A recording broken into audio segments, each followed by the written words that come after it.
Hello there, Servum17 once again. This is my Call of Duty 4 Remastered Veteran walkthrough. This is the 14th mission, it's called Ultimatum. And this starting section is actually kind of hilarious.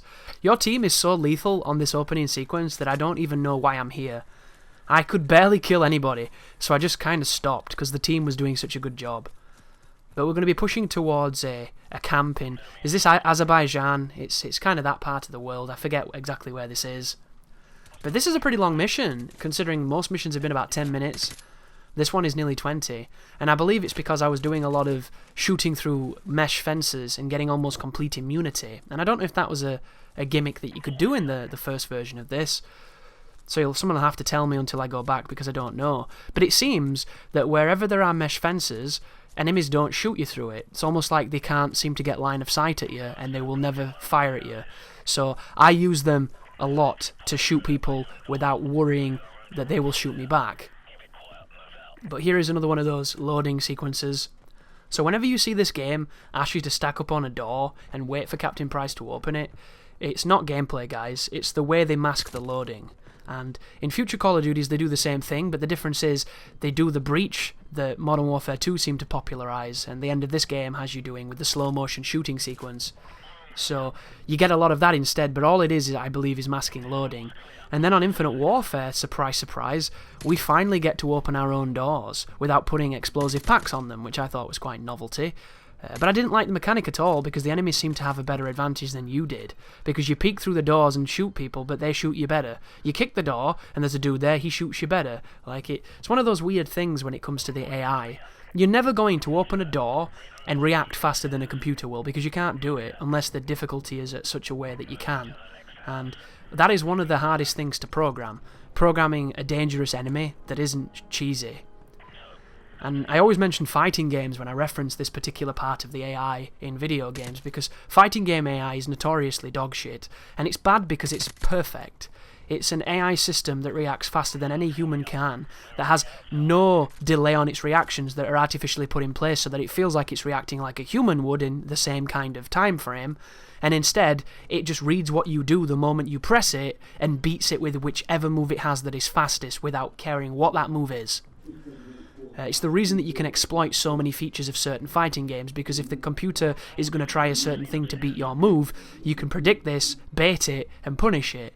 And it's also one of the reasons why fighting the computer will never prepare you to fight human beings, because in a fighting game, you can use certain patterns play to beat the computer by exploiting the way that it reacts to certain things, and then just rely on it to react the same way it always does. Whereas a human, they don't react the same. Some don't even know when to react, what to react with, or the best way of approaching certain situations. So you can go into a scenario expecting somebody to jump or expecting somebody to backdash, and they don't. They just wake up jab, and you're like, what the fuck? Who wake up jabs? And then you realise it's Street Fighter 5, and everybody wakes up jab.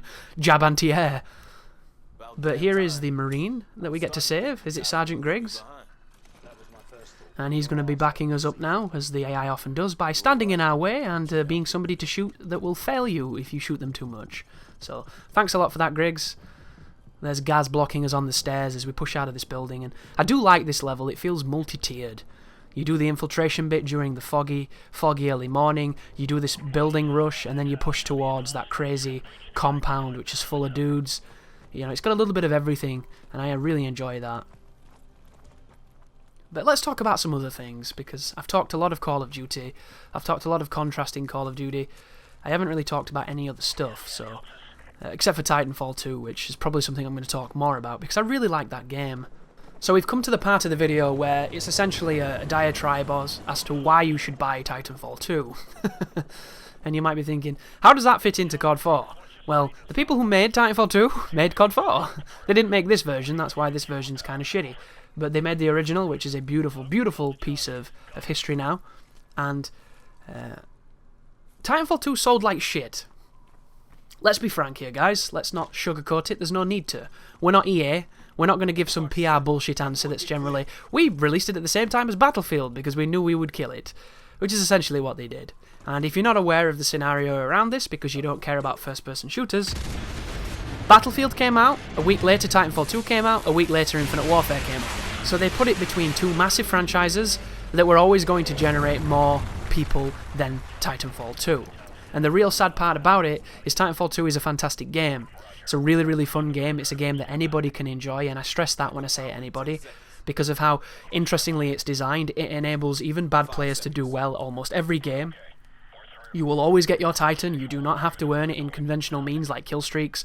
There is no real pressure to outperform or to move out of your comfort zone. You can play however you like to play, and you can still feel like you're making a difference. And there aren't many games where that applies. And that is one of the greatest strengths of the game. But it did not sell. So right now, we're coming up on Black Friday, and Titanfall 2 is going to be half price, which is like $30. That's nothing for a video game, especially with how much you're going to get from the game if you enjoy the multiplayer as much as I do. And that's coming from somebody who's not a massive multiplayer gamer anymore, and it's just got true resonance because the game has a very low skill floor and a very high skill ceiling. And it's just fun, dude. That's the thing, like, multiplayer is so goddamn serious now, with everybody hoarding KD, everybody camping it up and treating death like it's going to happen in real life, like the cortex will be severed if they die in the video game, that it gets to the point where it's almost not even fun to play video games online because everybody is just doing the things that you hate. Every match is playing the way you don't like the game to play, and it just becomes an effort in futility and frustration. All your teammates aren't helping, you're trying your best to make a difference and you're not making a difference, they're not capping the flags. Insert whatever the reason is. Multiplayer can be a goddamn joke sometimes, it can be miserable. When you get a few friends, it's generally much better because then you can communicate and you can push forward and do different things, and that really, really helps. This is the fence, by the way. This fence seems to not let them shoot you, so I'm just going to shoot them through it. And that's a problem. So fun gets sacrificed in the pursuit of performance, because you have the people who never use anything different except the stuff they're incredibly comfortable with because it gets results. So you get those people that do nothing but run the top tier equipment so that they can win. You get those people that never ever play different maps. They play the one map that they love and they just keep trying to play that one map. And then you have the people who do the same thing every single game, regardless of what the situation is, regardless of if they're winning or losing, regardless of whatever's happening in the very dynamic battlefield. And all of these things culminate in just the abject death of fun. And I didn't realise just how much fun you could have from multiplayer games until I played Titanfall 2 completely fresh and blind and with no preconceived notions about that game. And the funny part is, my first few games I wasn't getting any kills really, wasn't killing pilots, didn't really know what pilots looked like compared to the normal AI, didn't really have much grasp on what was happening. It was a bigger arena than I'm used to. There was lots of flank opportunities, lots of different variables, people coming from the sky, people on the ground, people running on the walls. It was just a complete overload of the senses.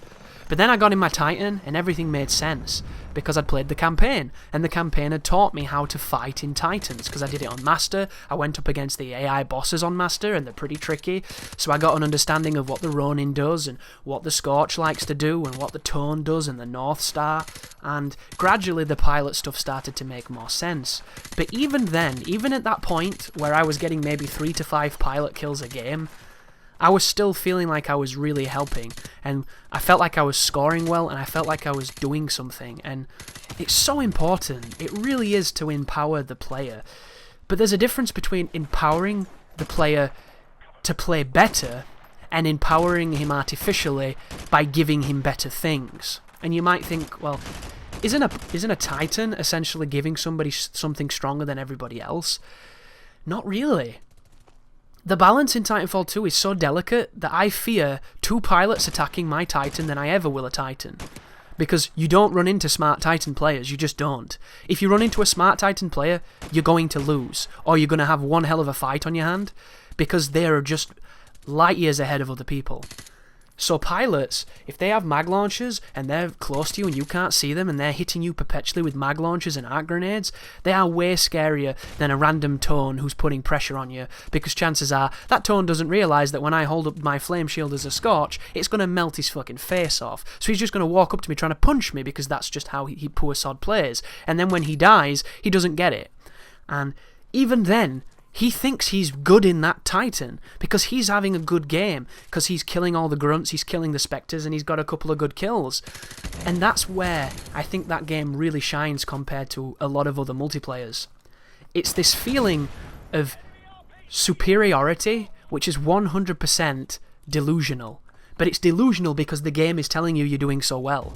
And it's tons of little pieces of intelligent design that adds to this, to give the illusion of good play when potentially you're not doing good.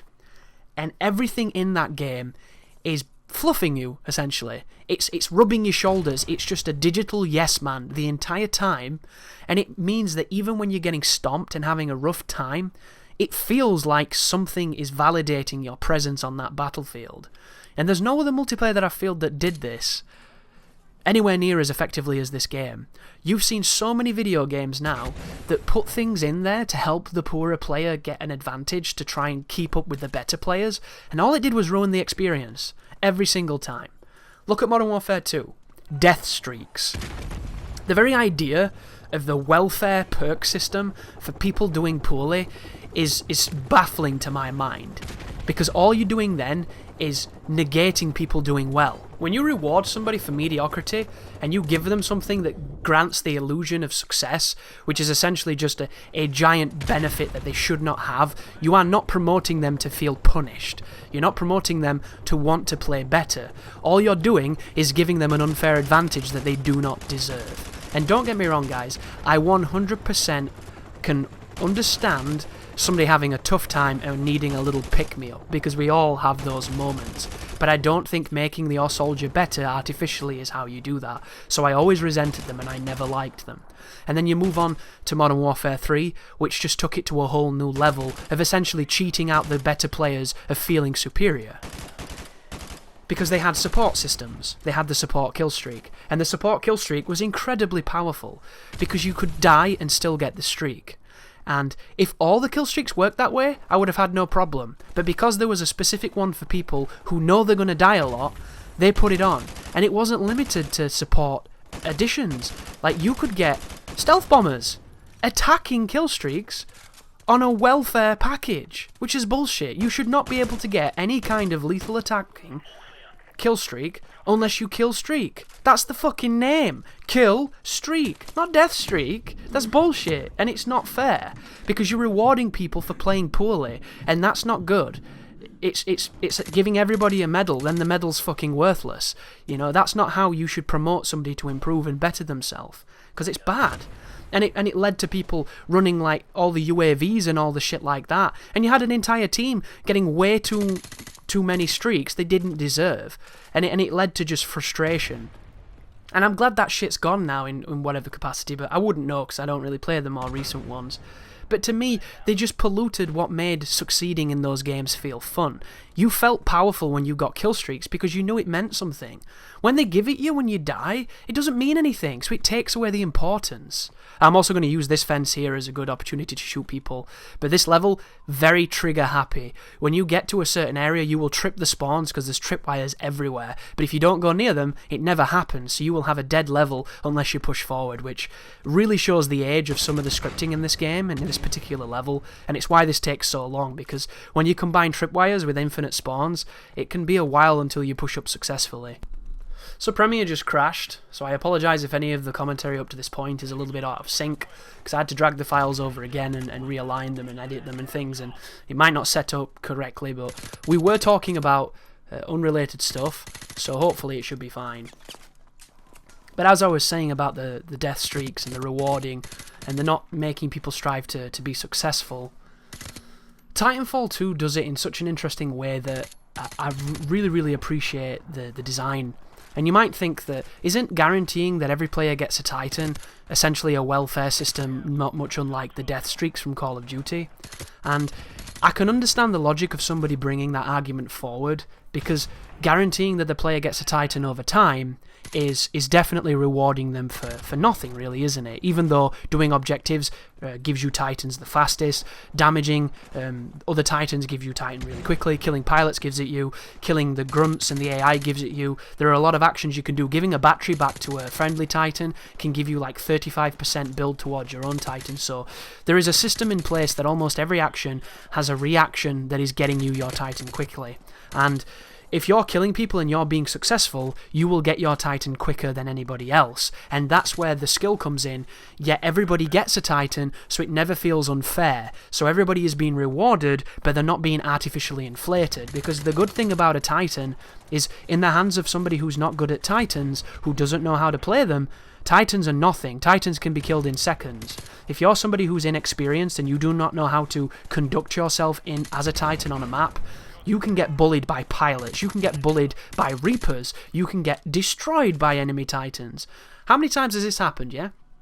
You're in your Titan, you've got him to Gen 2 or something, you're comfortable in your Titan, you know where he's good, you know where he's weak, you know what works, you've got your kit right, and you're doing your fight, and you're bullying a team.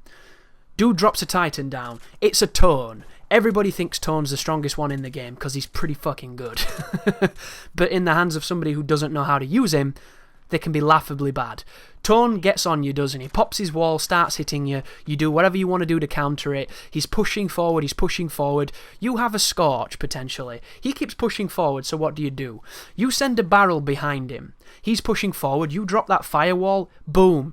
It hits him, he panics, he starts backing up. But you've already ignited that thermite behind him, so there's a ton of thermite behind him. So he commits coming forward. He's still in that thermite, getting trashed. He starts shooting at you. Boom. 2, 3, missiles. Scorcher's flame guard goes up, all the missiles are negated, and then he's that close, you keep it up, because he's going to come to punch you. He punches you once, he punches you twice, he's doomed, he's dead. How many times has that happened? Because he didn't know how to fight Scorch. He didn't know how to use Tone, and he just doesn't know how to use his Titan yet. So he might have even ejected, and he ejects out into the sky, and you look up and you hit him with your Scorch launcher, which is really tricky to do, but people can do it. And boom, you've got 15 points added to attrition, and you're already back in the action, taking on more pilots, taking on more Titans, because the difference between somebody who uses Titan well and someone who uses them poorly is night and day.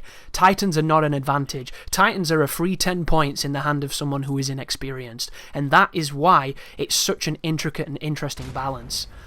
What I did a moment ago, I got the spawn of the 2 Jeeps, I chucked all my C4 and I blew them up. It's a good way of completely skipping that fight almost, but there can potentially be a couple stragglers, so be very careful. And that's why it works great, because there's that. The Titans aren't game changers unless the person using it or the team using them change the game. And that's what's wonderful about it. I've been using the Titan Ion recently, and I love him. I used to hate the Titan. I thought it was a piece of shit. It just couldn't compete, in my opinion.